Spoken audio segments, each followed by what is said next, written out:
Welcome to Read the Bible with me, with Steve Hernandez and me. Shit, I'm Steve Hernandez. Gerardo said we did this already, and he said everyone hates that, but I'm sorry. I'm going to keep doing it, okay? Please subscribe to our YouTube channel, subscribe on Spotify and on Apple Podcasts. Tell your friends about it, rate and review. It's going to be fun.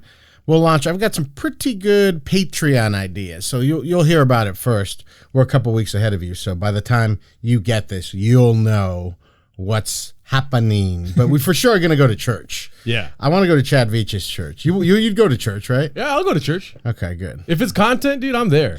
Yeah, it's content. Also, follow us on Instagram at Read the Bible Podcast. Yes. Read the Bible. Yeah, that's it. Read the Bible with me. Yeah. Read the Bible with me podcast. Yes. It's good. Gerardo's showing me how to use all the different things, the reels on Instagram, TikTok, moving around. Things are moving. Girls are bouncing on TikTok. I'm starting to really enjoy that. I love all the Republican stuff, too, on TikTok. Oh, dude, where we go one, we go all. Did you know they banned that hashtag? Oh, really? They did? That makes sense. All that Q shit, right? Yep. No, I just love it. I love it. I just love hearing how these people think. It's pretty nuts. I mean, Yeah. I'm not like some super Joe Biden fan. Get the fuck out of here. But I'm also not a lunatic. So, Well, give it up for Donald Trump. He told his people to go get vaccinated. I know he got booed for it. Yeah. Yeah. I hope my mom heard that. Please, Trump, send her another thing. How was your week, Gerardo? My week was great, man. I obviously did a lot of podcasting, and I had a lazy ass weekend. I didn't do anything on the weekend. Good. Were you spend it with your lady at all? Yeah, we cooked and we went to Costco. Don't get me started on Costco. Dude, I'm a new Costco card member. I've got a Costco chunk I'm working on, Oh, really? For comedy, stand-up, yeah. Oh, shit. I didn't know that. So I might have to, start telling some jokes right now. But I love Costco so much. We have a membership. You're a new member. Yes. So you moved out recently. Yes. So you've got a nice studio apartment, great amenities all over this place. But I do believe that buying a Costco membership is like a big part of like becoming an adult. Yeah. Grocery shopping fully. How much did you spend your first trip out? $77, dude. That's not bad. That's not bad. Bro, I was like, my girlfriend didn't know it, but I was in like competition with her, like who's going to spend more, right? And so she'd spend 110, and I spent 77. 77, that's a small Costco trip. What'd you get? I got water. I'll tell you what I didn't get. Yes. Which I knew would put me over the edge. Yes. Dog. $20 for bacon is too much. What's a lot of bacon though? It's a lot of bacon. That's all when you buy meat there, it's cheaper. It's going to be more up front. Yeah. Because you're buying such large quantities. We're just going to keep explaining Costco to you. I love Costco. I always get salmon there. I get steak, sometimes cheese. I get a lot of fruit there. And then a big feta cheese guy. They have a large container of feta cheese there. Bread, Mike's Killer Bread, Dave's Killer Bread, 2 for $8. It's usually $6 in the regular grocery store. Damn. We're just throwing these tips out to you. I could talk about this all day.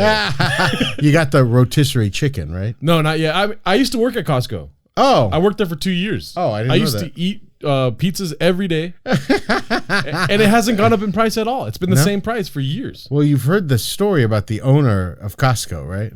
Yes. I worked there. We had to watch that to be employed. Well, there's this story. I don't know if you guys have heard this. This is real. It's on the internet. But at some point recently, like the president or the CEO like told the main guy, we're gonna have to raise the prices on the hot dogs. If you don't know that, you get a delicious sausage and a cola for $1.50. Can't be beat. They've never raised the price. He told them, this is a money loser. We got to raise it. The owner looked down. Then he looked up and he said, if anyone ever raises the prices on that hot dog, I will punch them in the face. He really said that too. That's real. Dog, he's a saint, bro. I love that shit. I love that shit. It's hard to not get that. We went to Trader Joe's this morning. I'm the grocery shopper in our family. I know what we're getting. I know the right amount. I mostly do all the cooking and planning and all that stuff. So Julia just kind of like takes the cart, and you just see me like, bam, like throwing things in, like, go, 2 of these, 1 of these. You want this? Go, go, go, go. We got over to the like cheese and hummus section. Julia went and grabbed like I think string cheese and sharp cheddar cheese slices. And she went and she put them in somebody else's cart. And I had a mask on, and I said, hey, that's the wrong cart. She said, what? And I was like, it's the wrong cart. And she said, what? And then I just was like, I don't know what to say right now. I really was like, because she was getting mad, I could tell. And then she looked around and she understood what happened. And she's like, what? She's like, why don't you speak up next time? She never snaps. She's got a lot of anger in her. She just does. She never snaps like that though in public. And I was like, hey, you got to calm down. She's like, I'm embarrassed right now. I was like, it's not a big deal, Julia. But she was like, I'm embarrassed. I was like, come here. I was like, stop this. I don't know what's going on with you. Then we just got the car. I let it go, but I brought it up on the podcast. To continue on the tangent, though, at the beginning of your story, one of the things I find very funny whenever I go shopping, especially with my girlfriend, is aggressive grocery shopping, dude. What do you mean? You like to take it easy or something? No, I think it's so funny, aggressively grocery shopping. Like those act outs where you're like, oh, throwing everything in the cart. You're just like, feta cheese. I know my way around here. I know what we get. I'm not leisurely touching a tomato or anything like that. No, I knew what we get. I know what we wanted. We go through that. Poor Julia, man. Then I know she felt embarrassed, so I kissed her and I was like, it's okay. I was like, it's all right. She's going through a lot of stress, fool. It's stressful being married to me. Yeah. It's probably not stressful being married to our good friend Chad Veach. If you guys don't know, Chad Veach, very popular Christian preacher over at Zoe Church. It's one of these hip Hollywood churches. We're going. I mean, I just love him so much. I follow him. He's I like a lot of his preaching. He's a good preacher. He's not like Dan Reeves. Chad Veach, good preacher. Basic Bible shit. I just found out he went to Life Bible College in San Dimas. Yeah. Chad Veach, what's up with the Southern accent? But yeah, I read some article. I've been reading up on him. It's just regular same Christian bullshit. They'll probably believe that being gay is a sin. But they don't say that. These hip Hollywood churches never talk about that because it's unhip to tell somebody, oh, you're probably going to hell. So yeah, he's pretty that, but he dresses all hip. I like him because he's kind of a cornball. He's I don't mind a cornball preacher like someone all out there. But I posted this on my Instagram stories, and I've got something to say about it. Let's play that clip, Gerardo. I am a child of God, called by name. I am loved, chosen, and graced by God. Today I decide to humble myself and I stir up my faith to say, God is here. So anything is possible. Today I declare, passion, house is my priority, excellence is my standard, and generosity is my privilege. All of this is for Him. This is His day, His house, His hour, and it... I mean, the kid was losing it. Yeah. Chad Veach, you can't make your kids memorize something that long. No. It couldn't be longer. Incredibly long. A lot of people got a lot of messages about this one, calling it brainwashing and stuff like that. Yes, it is brainwashing, but also it's he's just teaching his kids a mantra. What did we call them? Affirmations. Yes, affirmations. Yeah, we all, whether or not you choose to admit it, we all have these scripts, these things we tell ourselves over and over again, all day. Have you ever found that you have something like that you tell yourself all the time? How you do something is how you do everything. That's something that's going on in your head? All the time. How about something are you calling yourself stupid ever? Oh, no, I try not to do that anymore. Okay, but you have caught yourself in the past. Oh, yeah. Yeah, saying you're dumb, and that stuff's there from when you're little. Yeah, we all have scripts and these things that we are telling ourselves. So I think something like this, that's why people do mantras or whatever, affirmations, is you're trying to override those scripts. So that I think Chad Veach might say, oh, I want my kids to have this shit stuck in their head all the time. Yeah, whether or not they choose.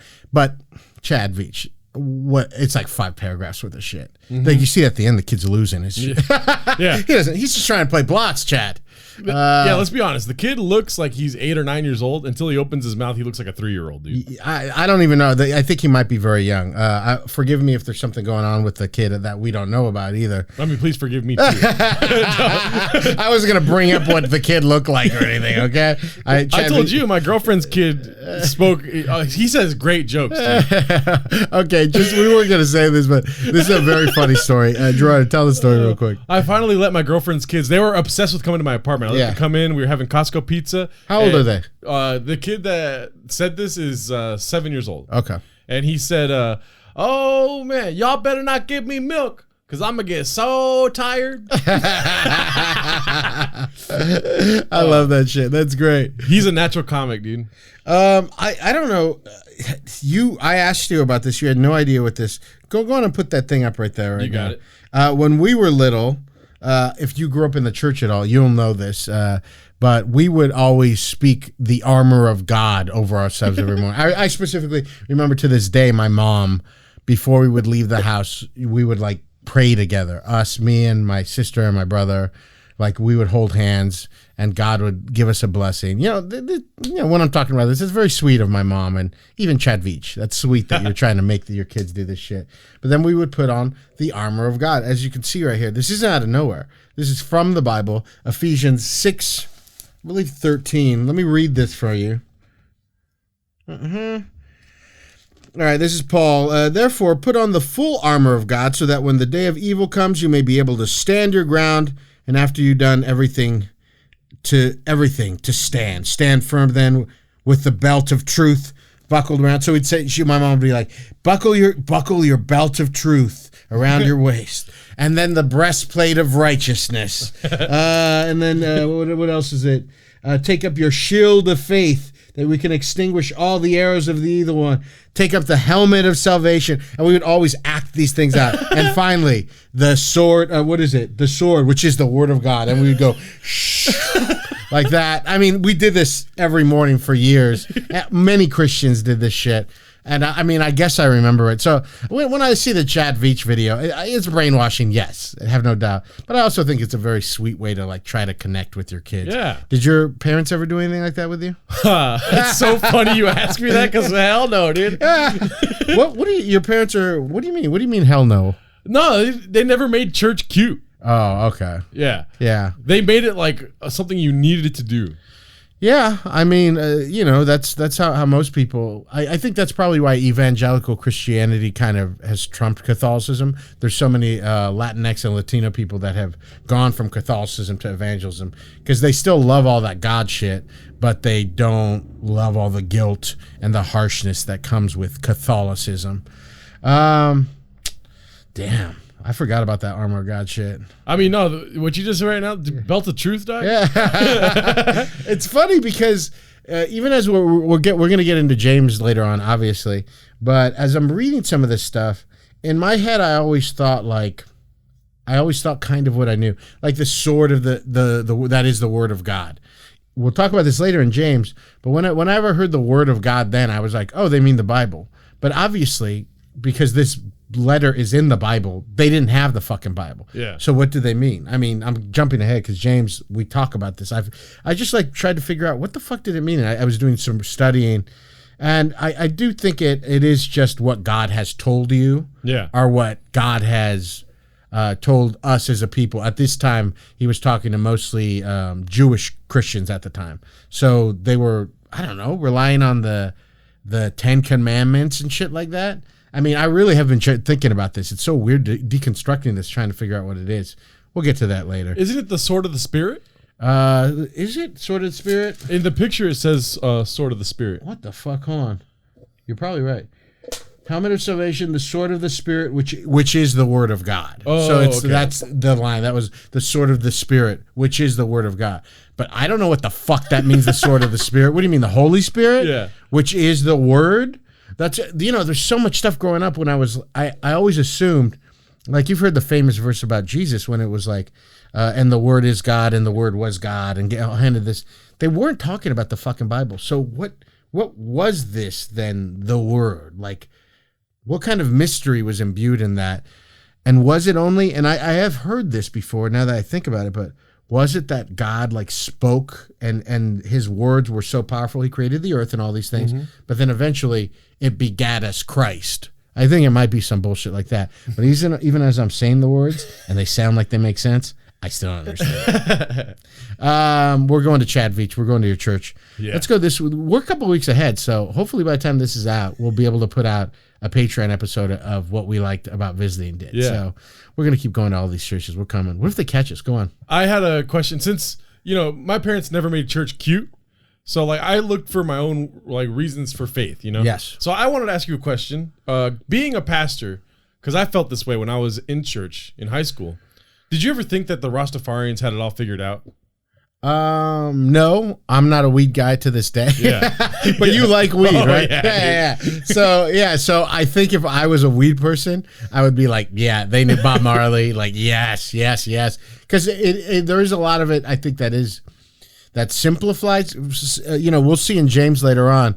James says real religion is this, and he just says watching after orphans and widows and not letting the world pollute you. Yeah. And to me, I think if there is a God like that, or if there are these like holy divine things, that it is as simple as like what the Rastafarians believe. Yeah. Things like nature, maybe it would have to do around the herb, but it's just these few tenets that are like, but we all do know Bob Marley had like 15 wives and all this shit. I mean, come on. all the best God guys had like 10 who were just always cheating on their wives. And I get it. I mean, that's what I don't. What do you want from me? Okay. All the in the Old Testament, if you read all the King Solomon, everyone's having 5 wives, 10 wives, all these things. Listen, we like to touch the flesh. It's fine. That's why I'm poly, okay? Now, whether or not I can convince anyone to come along with me, I'm not trying to convince anyone, but I'm just saying, if you're out there, I was talking to Gerardo before too, and I was like, Gerardo, frankly, what I believe is that everyone, because Gerardo asked me about a famous person, and he said, would you smash? And I was like, Gerardo, I think I would have sex with almost everybody. And not because I'm trying to come or anything like that, but I just think sex is so interesting and powerful, and that if both people have a connection, which is pretty rare, mind you, the older I get, the more I understand that, but I'll have a connection with somebody like, once or twice a year, and I'm out a lot. If you have a connection with someone and both people feel safe, you guys should at least kiss. Give me a break. At least kiss each other. I've never regretted kissing. Have you ever regretted kissing anyone? Yeah. Oh no. Yeah. Really? Yeah. Why? Just I don't like teeth. Like yeah. And even after I kissed them, I was thinking to myself, like, I didn't even want to kiss this person. You know what I mean? Okay, well, see, but you felt bad after? You didn't want to do it? Why not? Yeah, it was like a gross feeling afterwards. Okay. See, to me, when you're saying that sounds to me like I've had sex like that, where I've like, oh man, I think I've used this person, or I just did this because it was there, that kind of thing. I would never feel that way about kissing. Oh, this one time, I actually met with this girl who was like very Christian. Yes. It was like off of Tinder, it was Tinder, because it was way back in the day. Yeah. And we met at a frozen yogurt place, and she was talking about how Christian she was and how she just got divorced or whatever, but it's awkward because of the church. She don't like to get divorced or whatever. And then when we went to my car, like saying bye to each other, she grabbed me and forcefully kissed me. Yes. Like hardcore. And then she dipped out. She peeled out of the parking lot. She got what she wanted, fool.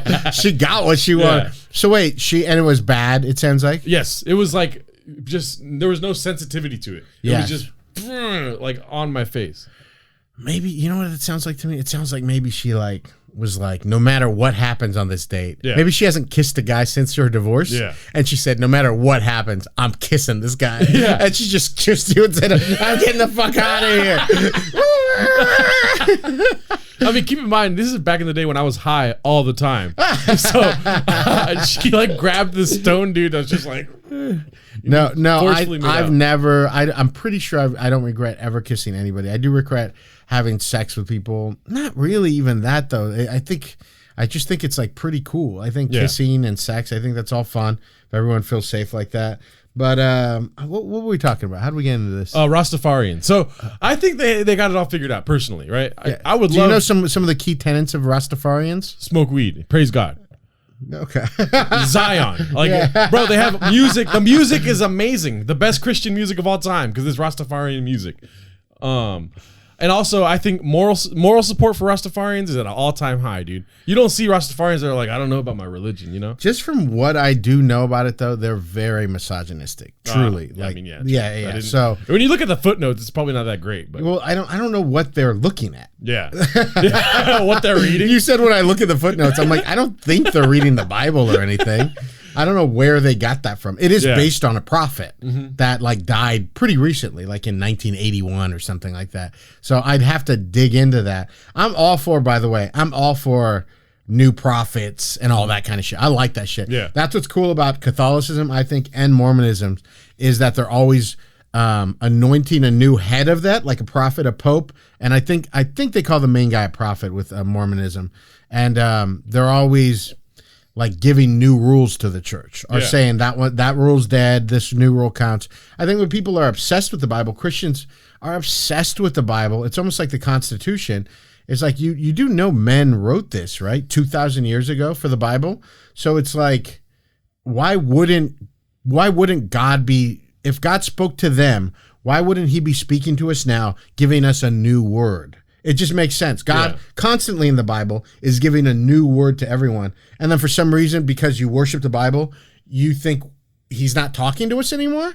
This is how I talk to my mom. It's so funny because I don't believe in God like this. Yeah. But truly, if your God does exist like that, doesn't he have a fresh word for us right here, right now? Why would he stick to this stupid book? Yeah. But people worship this stupid book. That actually is pretty cool sometimes. Let's check in on our old friend, Dan Reeves. Give us a little applause right there. Give us something like that. Here we go. Yeah, Dan Reeves. Hey, I don't know if I've actually said this on the podcast. I talk about it all the time. But I do challenge you to a preach-off any minute, any day, baby. You come to the big man. I don't hate you, okay? I talk shit about you because it bothers me that your dad gave you a job and that you're so bad at preaching. I wish you would just go behind the scenes and be a producer or something like that. But the fact that you and your dad have insisted on being in front of the camera and that you're so terrible about preaching, I will say this. I'm going to be honest. Not all of Dan Reeves' preaching is bad. Sometimes Dan Reeves' preaching is like okay. Yeah. It's not great, but it's okay. Yeah, but when you throw shit at the wall, some of it sticks. You know what I mean? Yeah. There's sometimes, and I will tell you, when I first started tweeting about Dan for a couple weeks after, because I watch all his sermons. Yeah. And so a couple weeks after, he was pretty on point. And then I just think he gets cocky again, and he doesn't. I mean, I don't believe Dan Reeves reads his Bible. Yeah. But I just cruise I'm looking at old teachings all the time. I love listening to this guy preach. Because every now and then you'll hit a fucking gold mine. Yeah. Like one sermon where you're like, oh, this is great. And I found these clips right here. Here's a couple clips. I love it. Let's see how terrible Dan is. Let's play this first clip right here. It's right at the beginning. All right, here we go. Well, you might be joining right now and you're like, I don't see a victory. Because what you see looks anything but victorious. Images can be so powerful. That's can we true. just That's true. acknowledge that? Yes, Yeah. images Can we are just powerful. acknowledge that the images that we're seeing on our screens, whether it be a TV or a device or Dan, name a bunch of whatever it might different be, kinds we of see these screens. images. Some of these Not the images that could have be been powerful. hitting us now for so long, even over these last 12 months, and they can be so powerful. They can be so moving. They can stir emotions on the Not inside even saying of us. what they are. And He's saying what see they it. do to us, these images. What we see gives us a vision, both for our world. We're like, where in the world is our world heading? And it gives us a vision for our lives. I love it in Isaiah chapter 43. God says, see, I'm doing a new thing. Do you not perceive it? And right now, so many of us are like, God, I don't see what you're doing. I gotta say, he's really preaching to like the people that are down and out at all times, dude. He's always like, I know what you're thinking. My life sucks. Well, I want you to know too, this isn't even what we've watched so far isn't even the clip. He's just about to launch into this. So remember a thing that Dan does wrong a lot of times is he'll emphasize the word. Yeah. Right. This is see what the Lord. Say the whole verse, and then let's talk about what the verse is saying. But he'll just pick up the word at the beginning, see, and then watch what he does. Go on. All right. Anyone out there like me? You're like, do I need glasses? Which I do. I have glasses. I don't really wear them much. I have a few pairs. These are one of my pair of glasses I've had for a number of years. Move on from the glasses. No, he's not gonna. When I put them on, I can see a little bit better. He's explaining I can glasses. still drive okay without them. At least that's what I say. Lens may disagree, but these glasses help me see better. And sometimes we're like, wait, hold on, do I need like spiritual glasses to see what God is doing? Pause it. Because I mean, how stupid does he think people are? Yeah. Like, how stupid are when he's like, oh, I've got to. First off, he's doing this glasses stuff to relate to people. He's like, see, I'm like you. I wear glasses. My eye's not perfect, okay? Yeah. And then he explains what the glasses do, and then I love that. You ever feel like you need spiritual glasses? Maybe you're spiritually nearsighted. See, I just came up with that right now, and that's actually good. Are you spiritually nearsighted where you're not looking further enough ahead? Because it gets hard sometimes when you just going by every day. But you got to stop that, all right? Because when you put on God's glasses, you understand you can see far away all of a sudden. See that? That's good. Is Dan going to do it? Not a chance. No. I feel like right when he mentioned glasses and he started talking about spirituality, somebody's behind the camera like this, just like, yes, keep it running, dude. And he's like grasping for air, like. Yes. Okay, skip to 238. 238. All right, let's go. Here's another example, and this is, of course, of Dan acting like he's a moron. Yeah. That's what I love about this too. Is this guy's 1 year older than me? Yeah. We grew up at the same church. He went to the high school in West Covina. He went to South Hills. I went to West Covina. We've experienced the same kind of life and all the world has to offer, but he insists on acting like a moron. Here's a good example of that. All right, here we go. May seem strange. I remember years ago, I was in a music production studio in Nashville, and they were working on an album, and all of a sudden it's like I look around and everyone has their eyes closed, and they're listening, and they're adjusting things. And I'm like, what's going on? Are like eyes closed? Are we praying right now? What's happening? And they explained to me that they wanted to take away the distractions. They didn't want to see, and it sort of heightens what you hear because you're more focused. Okay, I've been on set. Okay, I love this. He's like, they explained to me. So he didn't understand when they closed their eyes in the recording studio. When they closed their eyes and were listening to the music, he was like, are you guys praying right now? Because I'm a fucking moron. And no, they explained to me, actually, that when you close your eyes, you're able to focus on sound better. I hope this was a hit. Yeah. I hope this one was good for you, Danny. 642 views. 642 views. Not that many. No. I mean, but actually they all average kind of about that. Oh, okay. Yeah, nothing really cracks 1,000 or anything, which that's fine because, you know, even though they're a mega church, it is a local church. So it's not like, you know, Jim Reeves is like, I don't think he's famous like that, although well respected. I got to say, great cinematic value, though. It's good. It looks good, right? Oh, yeah. They always pay like top quality. They would always get the best equipment and everything like that. Their studio, all the cameras. I think all the rigs they had in the sanctuary had the things that swoop in and stuff. Oh, my God. Yeah, I mean, you know, that's what the offering money from all, you know, when working class people like my mom would save up and give their money, and then they'd buy these nice cameras for Dan to look good and say this utter bullshit. Yeah. Yeah. All right, let's get into the Bible, huh? I like how he just walks into a room and he's like, "Oh shit, we're praying right now, dude." Anytime anyone closes their eyes, are we praying?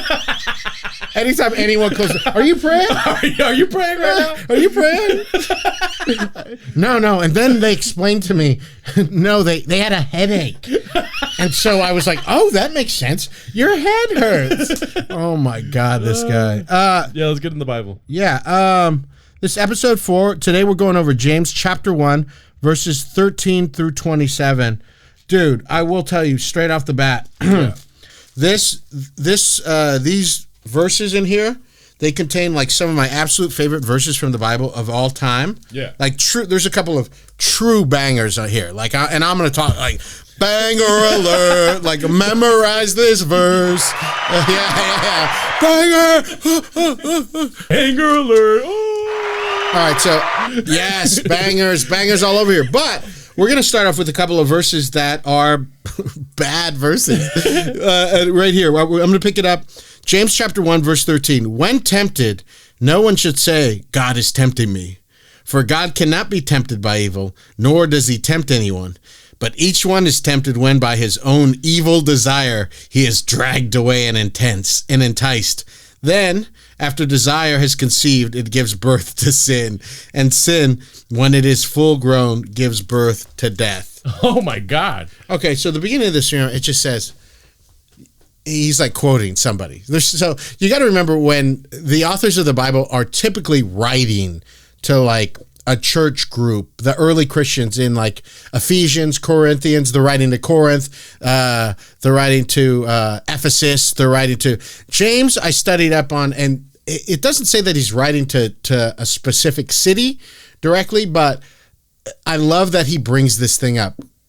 Do not say God is tempting me, for God does not tempt anyone. So that means early on in the church, I guarantee you, Gerardo, this is all this was, is that there was some guy who would just say it all the time. I promise you. Some guy who kept like, I don't know, going to like some like temple prostitutes or whatever. And he kept saying, it was God. Like God did this to me. God's tempting me. And so James is saying right now, like to the guy, his name's Ronnie or something like, God, Ronnie, God doesn't do that. These verses, it's the only thing, it's for one guy. I promise you. And one thing that I really love about this podcast that I'm able to do and come back 20 years later is because when you think the Bible is the inerrant word of God and perfect and everything, that means every verse is there for a reason. So every verse you have to say, what does God have for this verse to me?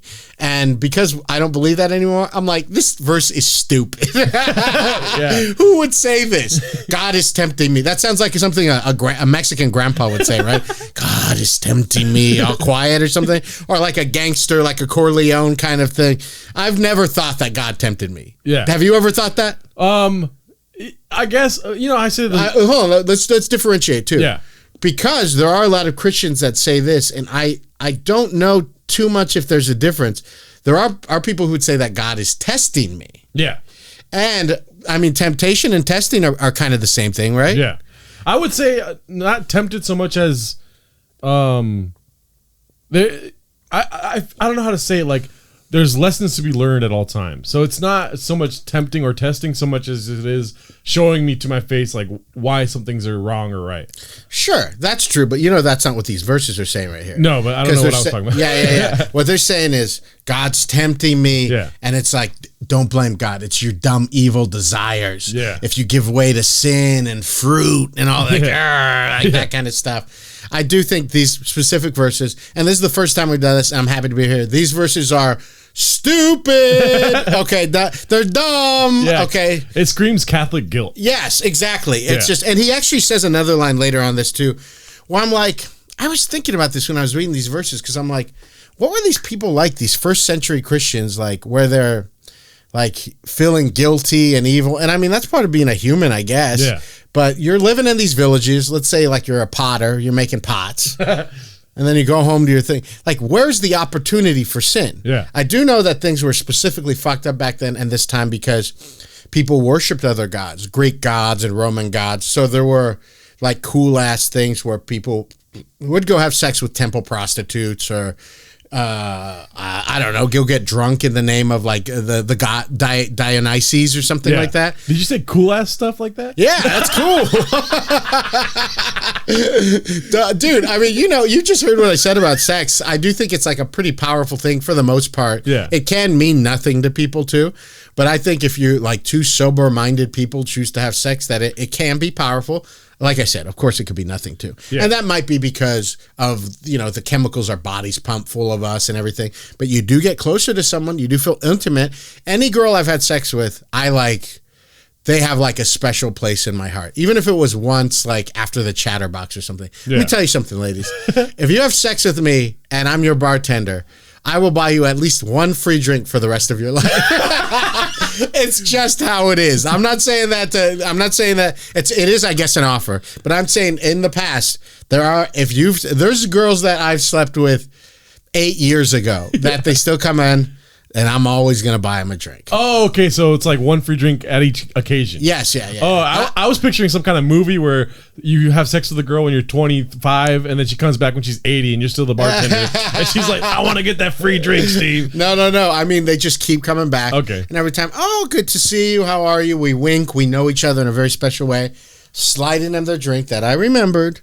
And that's just what I'm going to do. It still happens to this day where I'm like, I love you in a special way. Thank you for giving that to me. I love that. And so, when we're talking about these temple priests that, or these temple prostitutes and stuff, where you're going, and people believe in sex magic, I think, and that maybe you are like casting a spell, or you want something and you believe something's powerful released. And so they would go to these temples and have sex with the prostitutes.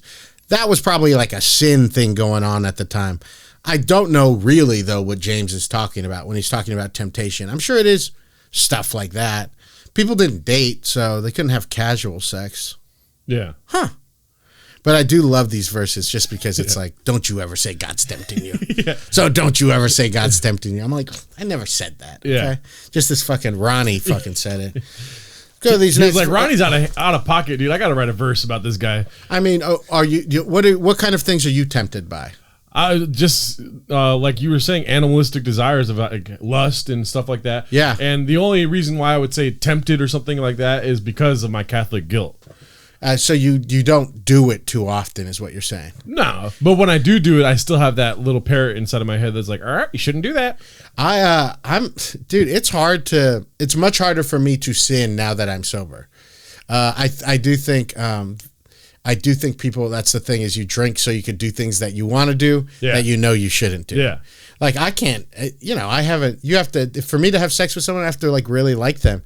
And it's hard to, there's not a lot of people I really like. Mm-hmm. And so it's like, oh, I guess I'm not having sex or anything. And there's, I don't know. I mean, no, that's a good way to look at it. I was talking to Ricky Macias, shout out, last night about this. And it's like, yeah, I lust after girls and stuff, but like the companionship I have with my girlfriend, that trumps everything.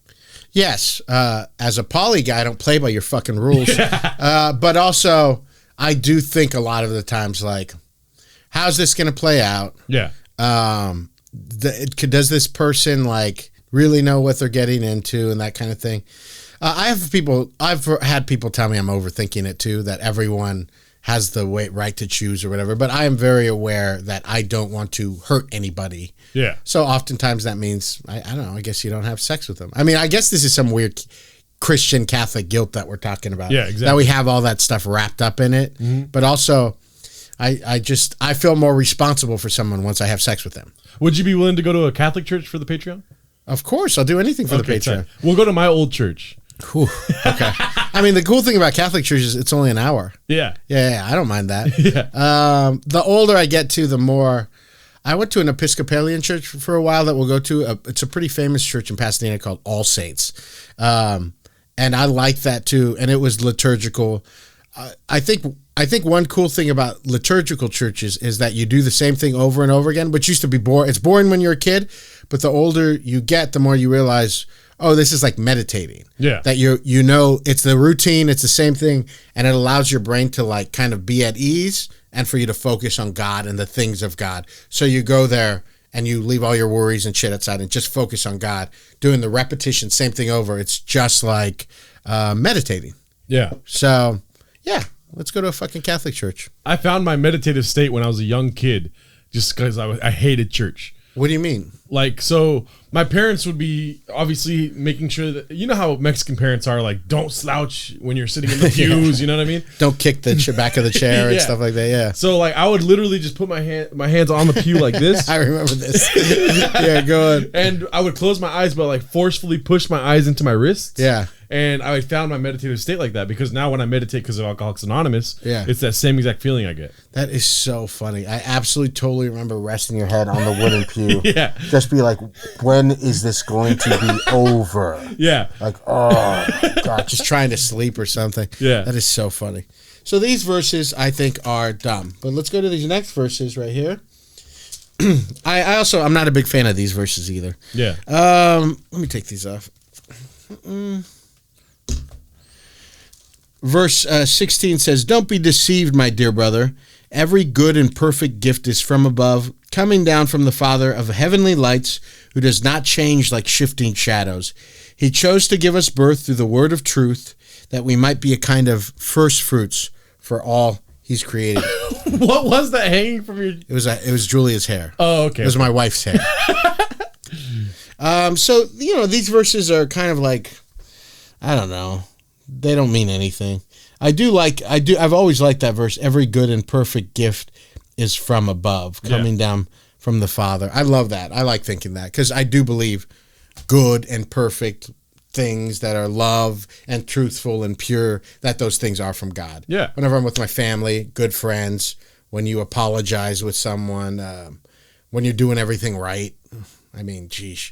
It's funny when I'm saying doing everything right. I'm like, God, how guilty do you feel? Yeah. I like where you're just like every day just saying, there's so few days where you're like, I did it today. I did everything I was supposed. I mean, especially in our line of work doing comedy, and we're pretty much, you more than me in a lot of ways, are just entrepreneurs. It means that you really don't get moments where you're like, oh, I earned today. Yeah. Because there's always something you should be doing. And I would also argue that that's the reverse of Catholic guilt. With Catholic guilt that I have and feel, those good feelings or accomplishments feel so much better because of how shitty I feel if I'm like lustful or if I don't put God first or whatever it is that I was taught at a young age. Yeah. Those accomplishments become like enhanced in a way. Yeah, that makes sense. But I was talking about this earlier, but I got stuck on this this last verse where he goes, he's talking about God in verse 18, he chose to give us birth through the word of truth, that we might be a kind of first fruits of all he created.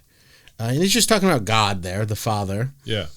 And I don't know what the fuck it means. Now, these are one of those things that's very Christian where it's like, oh, okay, I'm just going to say this thing. But I don't know what the fuck it means right here. He chose to give us birth through the word of truth. What is the word of truth to James? When he says that, what the fuck is he talking about? It's almost like that sword. All I've gathered from some of the things I studied is maybe, the Jewish scriptures at the time, because we didn't have Christian scriptures. And then he said, gave birth to us so we could be some kind of first fruits. I don't know what the fuck he's talking about, man. Maybe the ideology of morality. You just said two words right there, and they didn't go with what I was saying. Oh, no. The first fruits of, what was the rest of that line? Let's say it again. He chose to give us birth through the word of truth, that we might be a kind of first fruits of all he created. Yeah, so he's creating this ideology with the word of truth that will then be perpetuated. I just don't know what he means by the generations. word of truth. Yeah. So if I knew what they meant, Christians will always try to say he's talking about the Bible. Yeah. And they're not talking about the Bible. Yeah. So what the fuck was James talking about? Teachings. It could have been teachings, yeah.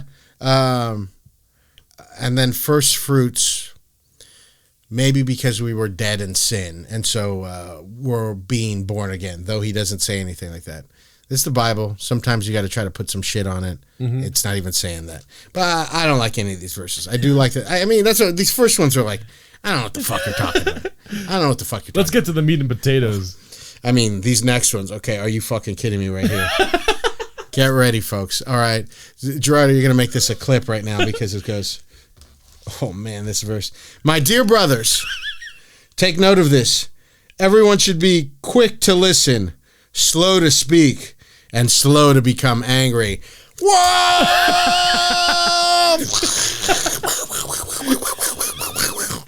What is that? Some kind of like Eastern proverb, parable or something? No, it's the Bible, bro. Okay?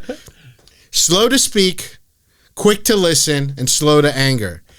I mean, that's everybody should do that, right? Yeah. Everyone. That's great. That's perfect. That's beautiful. The older I get, the more. That's why I don't like hanging out with certain comedians. comedians at the store. Let's say that. Sorry, guys. I love some. But where they're just always like riffing. That's why I always joke too at the open mic at the Chatterbox when I always say that I was like, oh yeah, go on talk in the parking lot, you fucking open micers. Yeah. You got to go talk. You got to be a comedian and go talk outside instead of listening to other comedians. When I've always found that when I'm at an open mic, the more sometimes you need a break, sometimes it's long, sometimes it's bad, but generally the more I sit and listen, the more my brain is popping with better ideas. Or even if that guy's really bad, I think, oh, well, he could have made it better this way. Just by sitting there and listening. Comics, though, oftentimes just fucking talking. You're gross. You gross me out. And you're hurting the Bible's heart. Yeah. Preach it, dude. But I do believe that about being quick to listen and then slow to anger, too. And both of those things, too, oftentimes... Now, I know, especially with my loved ones, with Julia, if I get mad about something, one thing I've learned a long time ago in relationships is that if you truly believe that a person is loving and sincere and they love you and they want the best for you, you have friends like this, you have partners like this, that to always give them the benefit of the doubt and believe that even if they did something wrong to you, they didn't understand that it was wrong and they wouldn't want to have hurt you.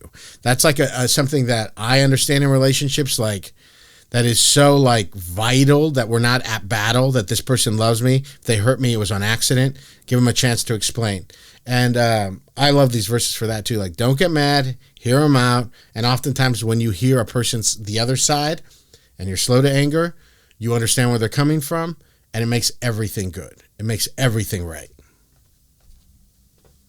You have nothing to say to that? No, I was meditating on it really quick.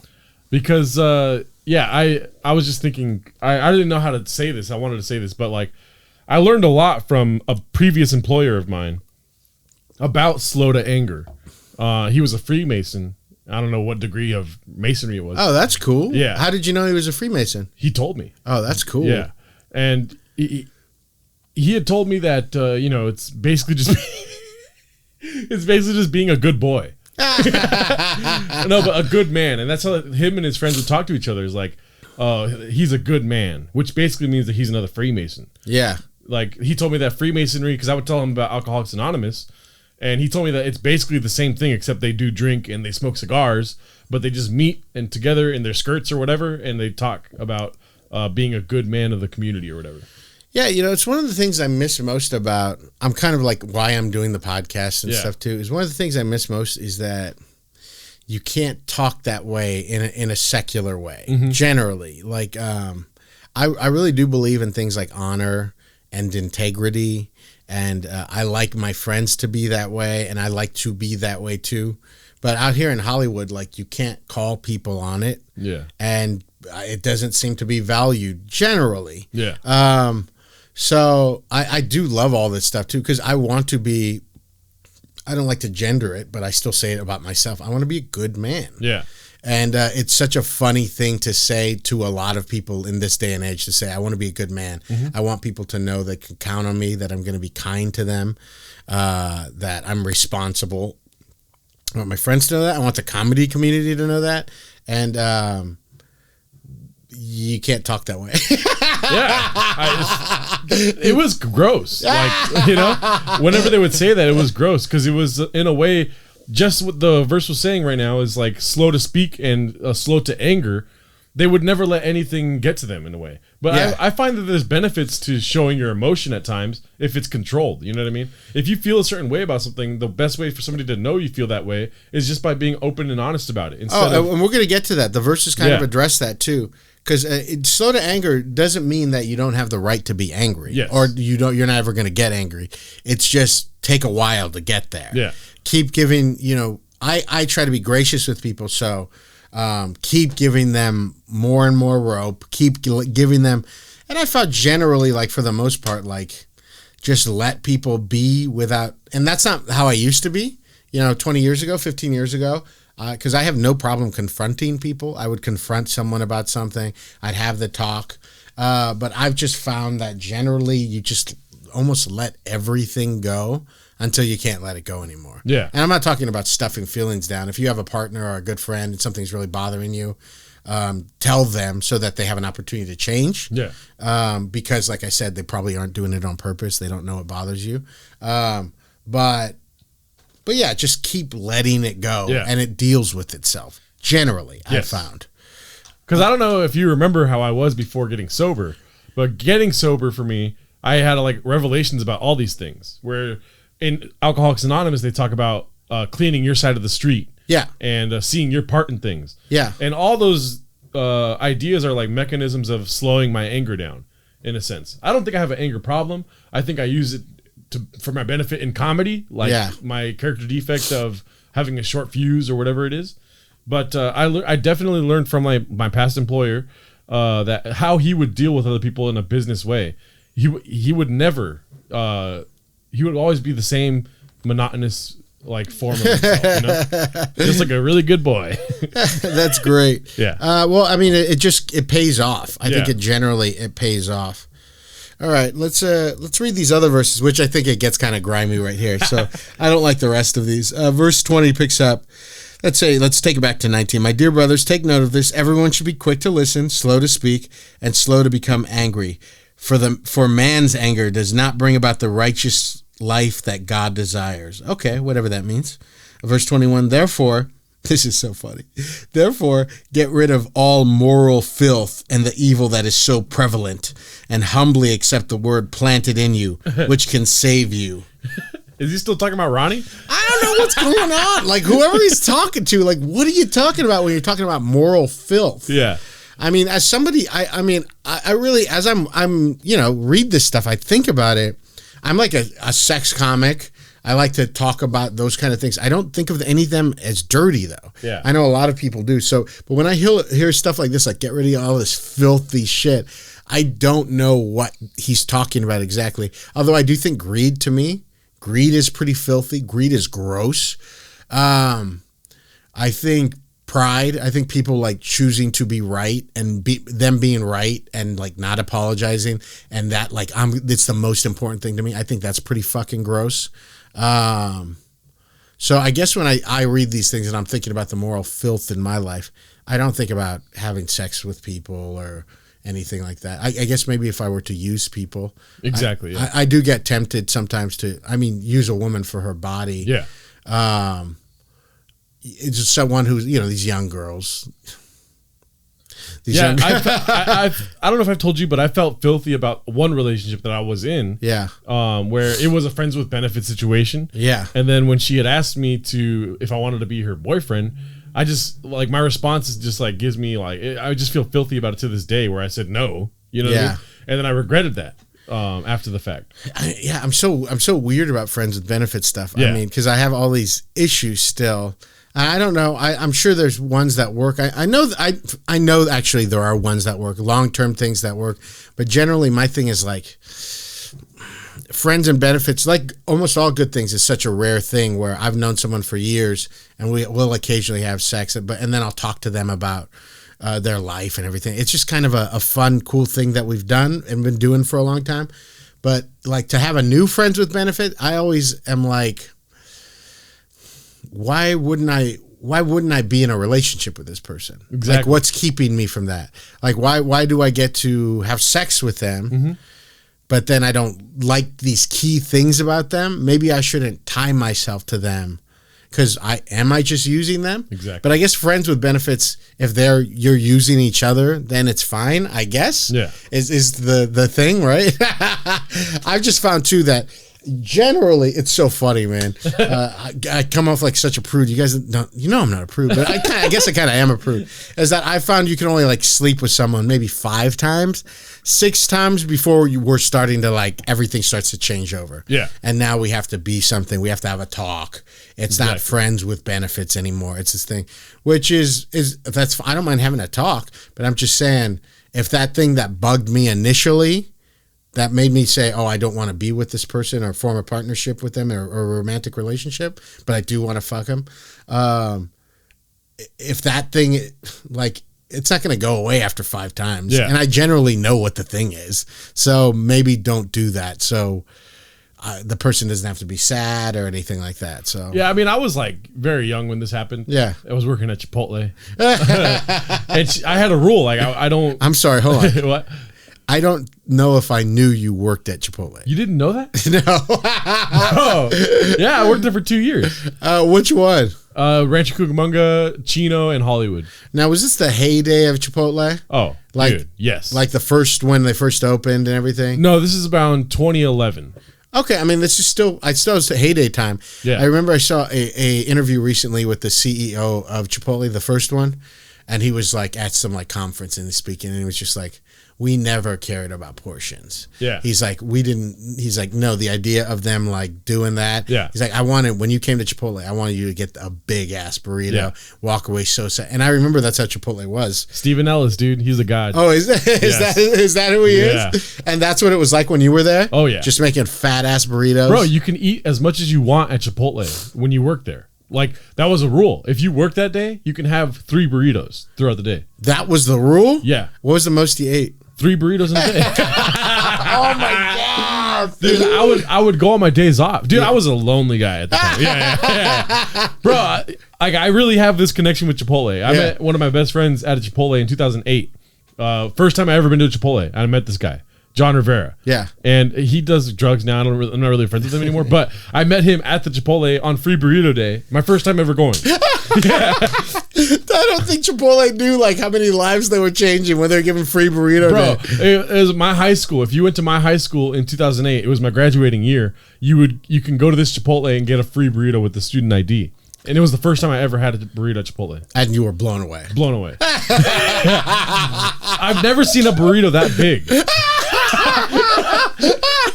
Straight up, dude. I love it so much. I could talk about Chipotle for days. Okay, so what were you saying about the Chipotle thing? It's Okay, like when so I used to work at Chipotle. When I used to work at Chipotle, this is where I met this girl, right? Yeah. And I had a rule, like I'm not fraternizing with people I work with, because I did it once and I didn't like it at Costco. It was weird, because I had worked at Costco before that, but got fired for faking a meat test. We'll get to that later, but a fat test on ground beef. Anyways, so this girl was working there, and I was a manager at Chipotle, so it would be awkward if we slept with each other. You know? But she was always very flirtatious. She let me know what it was. Yeah. She wanted to just have sex with me. Yeah. And so she quit. And she let me know when she put her 2 weeks in. Whoa. Yeah. And she gave me her phone number, Yeah. right? And then so we started a relationship, basically, it was friends with benefits relationship. Yeah. And then, she was friends with people in the store. They all knew what was happening, kind of thing. Come on, dude, Chipotle drama, But you weren't attracted to her as a girlfriend?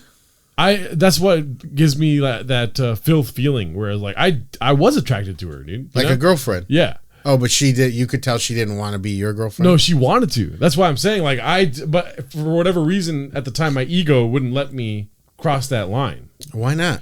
I don't know. It was. What do you mean? Thinking I can't be seen with this person. That's what I'm saying. Like I felt filthy about it.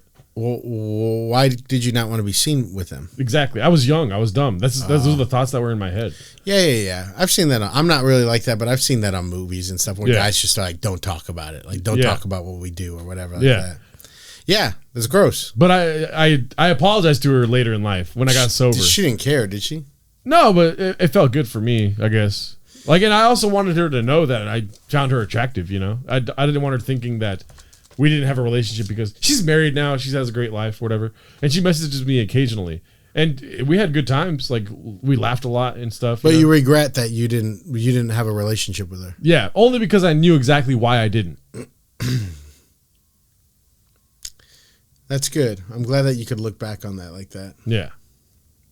And I don't think I would have been able to without sobriety. Well, James would tell you, get rid of that moral filth. Get rid of that filth. Yeah. I love that moral filth. We got to start saying moral filth. We got to make some merch that says moral filth. Okay, verse 22. Here's some bangers right here. Actually, I really, really love these verses right here. Verse 22 says, do not merely listen to the word and so deceive yourselves. Do what it says. Anyone who listens to the word but does not do what it says is like a man who looks at his face in a mirror and after looking at himself goes away and immediately forgets what he looks like.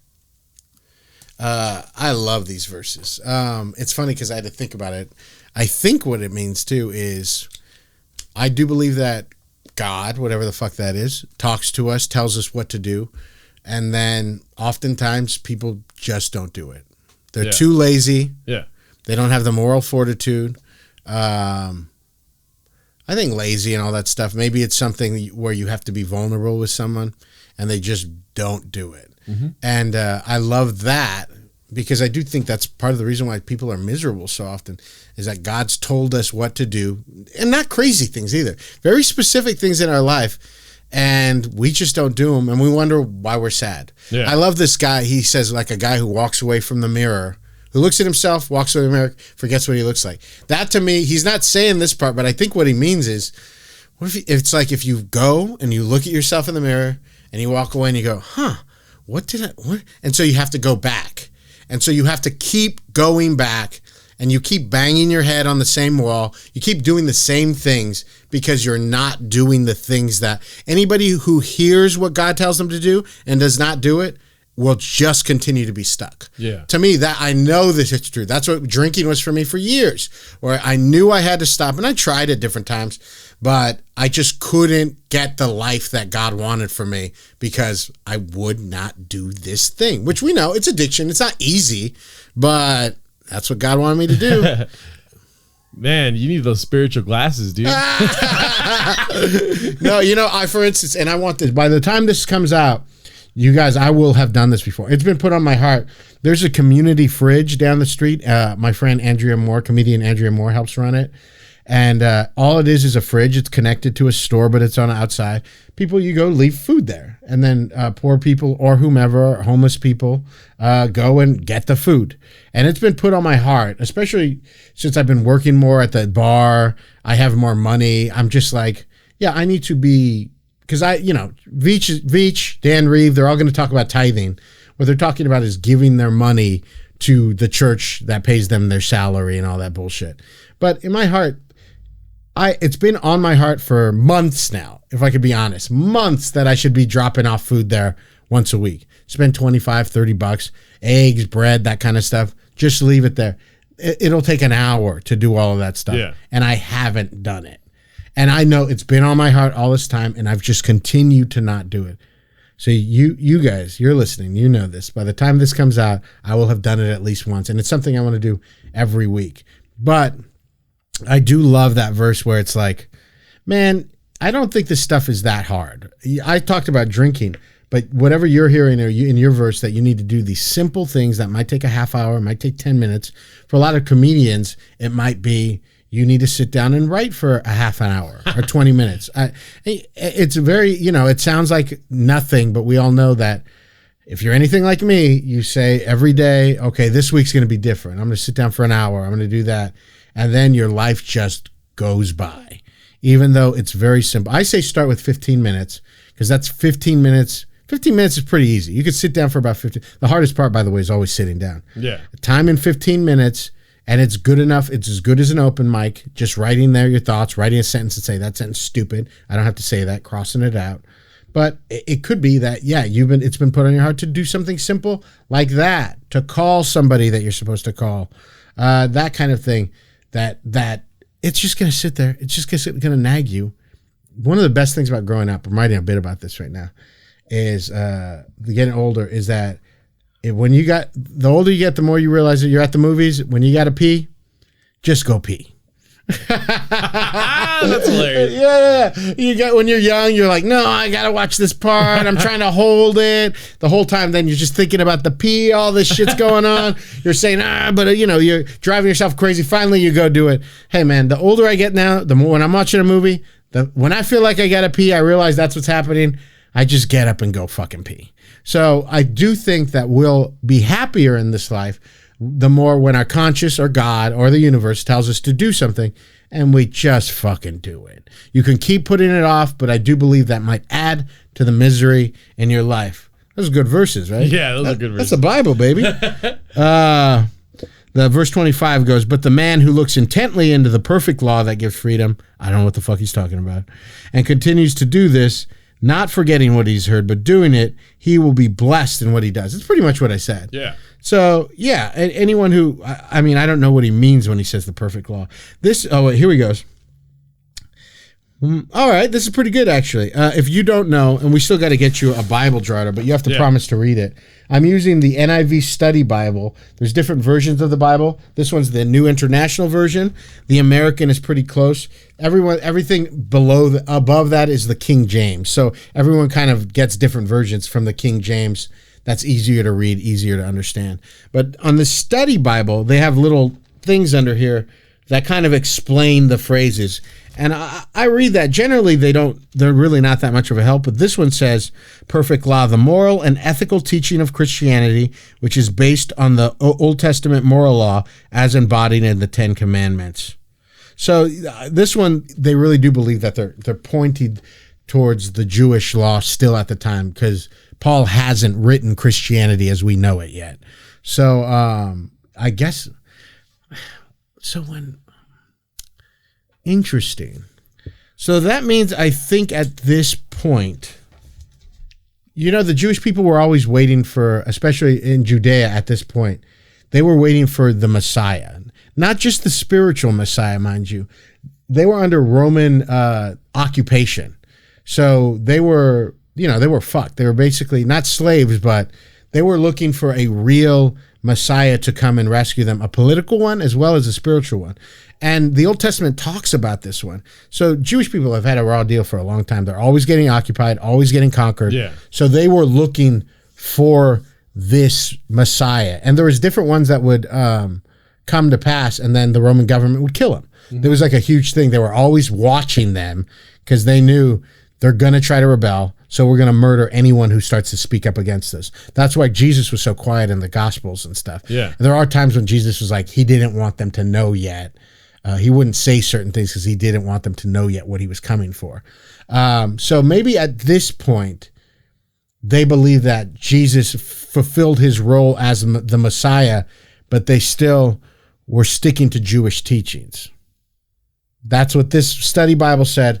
That makes sense. So they believe that, okay, Christ was the Messiah, but it wasn't the literal one like we thought as Jewish people. He came to free us spiritually. And so kind of that's the way they were teaching other Jewish people. Because I believe at this point, this is 60 AD, that they hadn't let Gentiles or non-Jewish people into Christianity yet. So that's what I think.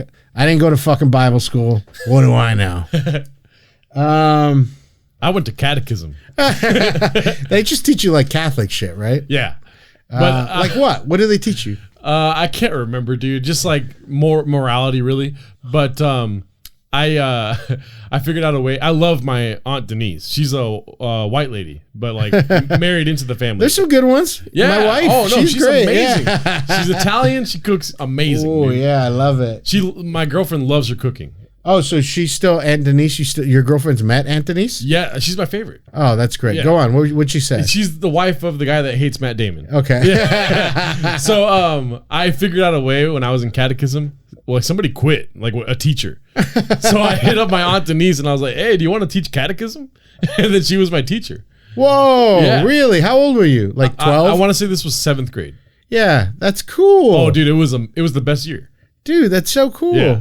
I gotta meet her. What a nice lady. Oh yeah, dude, the best pizza you'll ever have. She makes her own pizza? Yes. And she's Italian? Yes. Okay. I think I found my new savior. Dude, she has a sausage press from like the 1800s. Oh my God, that's so cool. That's so cool. Yeah. All right, let's finish these off. I do like a couple of these verses right here. Not this first one, but the second one. We're finishing off verse 26 and 27. If anyone considers himself religious and yet does not keep a tight rein on his tongue, he deceives himself and his religion is worthless. Well, that's pretty good. I mean, I don't know. When he says religion, he probably means something else. Yeah. It's almost like the word pious, where we look down on the word pious now, but it used to mean a good thing. So being a religious person used to be a good thing. So it's like if you can't keep your mouth fucking shut, then, which that's true. I think about most believers. Have a tight rein on your tongue. Check this out, though. Wait, can you repeat that last one? Sure. If anyone considers himself religious and yet does not keep a tight rein on his tongue, he deceives himself and his religion is worthless. That's powerful, right? Yeah, it kind of goes in line with one of the earlier verses about like slow to talk and slow to anger. Yeah. Yeah. I mean, that's what I love the book of James. He's like tying everything together. He's saying, Faith without works is dead. So who cares what you believe? Which I believe strongly, especially for liberal people, is, if you're even like me, when I'm saying this, it's been on my heart to give food to the homeless. Yeah. And I haven't done it. But I'm like, I'm always feeling bad for the homeless. Oh, well, then do something, motherfucker, is what James would say. Yeah. And if you are a follower of God, a follower of Christ, then act like it, okay? And if you're going to call yourself a religious person, but you're always going off and saying dumb shit all the time, then your religion is worthless. I love that. Yeah, who gives a fuck? You may as well, you're trash, is what James is saying. Moral filth. Yeah, you're... Hey, I'm sorry. It's so funny. When we started this, I didn't know how much we would talk about the Bible, but it's funny that we're straight up doing the Bible stuff. We're straight up studying the Bible. So if you're here and you came for a funny podcast, forgive us. Forgive us. Yeah. But I did feel like God told me to do exactly this. So what am I supposed to do, huh? That's on God, all right? Yeah. He's tempting me. God told me to bring up Rastafari. Final verse for today. Religion that God our Father accepts as pure and faultless is this: to look after orphans and widows in their distress, and to keep oneself from being polluted by the world. Very simple. That's why all this bullshit about vaccines and abortion and all this other shit that Christians try to make everything so fucking complicated. Help people that are sad. Help people that are in duress. Help poor people. Do the best you can. Make them feel like family, and keep yourself from being polluted by the world. For me, being polluted, I don't know if I've talked about this, but I know I've had low moments in the past couple of weeks where, even my kind of comedy, I'm not is like kind of very personal, very vulnerable, all this kind of stuff. It's not the most popular shit. The people who are famous and making tons of money in comedy right now are doing street jokes, are saying racial jokes, or saying all this stuff, selling out theaters. People love these fucking guys. And then I'm just down because I know whatever I'm doing at this point right now, that's not the that's not the thing that's going to sell. And I know that. I've always kind of known that kind of thing, and it doesn't bother me generally, but sometimes I do get low. But I do have to remember that the things that I want are not the same that those people want. That God's told me to do this thing, and all my thing is to do that. So to not let the values of the world pollute my heart, to understand and to stay steadfast and to do what God tells me to do. But it ain't easy, folks. I'll tell you that much. It ain't easy. Yeah.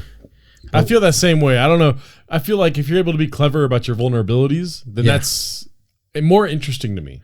Yeah, I mean, that's the thing, too. When we're saying that, we're just talking about what's interesting. Yeah. I would like to say that those comedians are wrong. Mm-hmm. I would like to say that, but it's not. It's whatever they're doing. Yeah. To me, I'm trying to live the most interesting life I can live, too, which doesn't mean I'm going to be happy all the time. It might mean I might be poor sometimes. I might be scared. It definitely means that I'm going to be vulnerable at points. But I do, when it's all said and done, I do have this thing. It's funny. The Bible, God says that God calls David the man after his own heart. So like God loved David the most in the Bible. That's what the Bible says. With John the Baptist, like a close second in holiness. But David, if you guys don't know, we'll have to do some teaching on David, he was a fucking poet, a warrior poet who murdered people, who murdered good men, who had adulterous affairs, who lived this fucking crazy life. But I do like to think that at the end of it, God was like, man, that guy was a fucking nut. Like, I love that guy. I mean, that's how I want to live my life, is to do all those things where if there is a God at the end and there's judging and stuff like that, I don't think it has anything to do with sins or anything. It does have to do with being a good man, but also like God's like, man, this guy's fucking, I want to hang out with this guy for a little while. What a nut. You want God to be like, damn, Steve was a murderous poet. I was just like, that fool was crazy. Like, God, like that, yeah. Man, that fool was crazy. I want to hang out with him for a while. That's truly in my heart what I look for in like my life and what I want out of God and life. Thank you guys so much for listening. Make sure you subscribe to us on YouTube, on Apple Podcasts, and on Spotify. Tell your friends about us, rate us high, and then look out for the Patreon. We're going to put it out, and trust me, I'm going to flood you with content with the Patreon. It's what we can't wait to do. Gerardo, listen to Gerardo's podcast, Isimo. It's a hit, along with Dominic and Ryan. Where can we find you online? At Geloldo, Geloldo on everything, TikTok, Twitter, Instagram. Also, follow Read the Bible podcast on Instagram. Yes. Yeah, that too. I forgot. And then follow me on TikTok. I'm going to start making them. I swear. I've got some ideas. This week, I'm going to launch my first one. You can hold me to that. Steve Hernandez Comedy on TikTok. Thank you guys so much for listening. We love you. We'll see you next week. Later.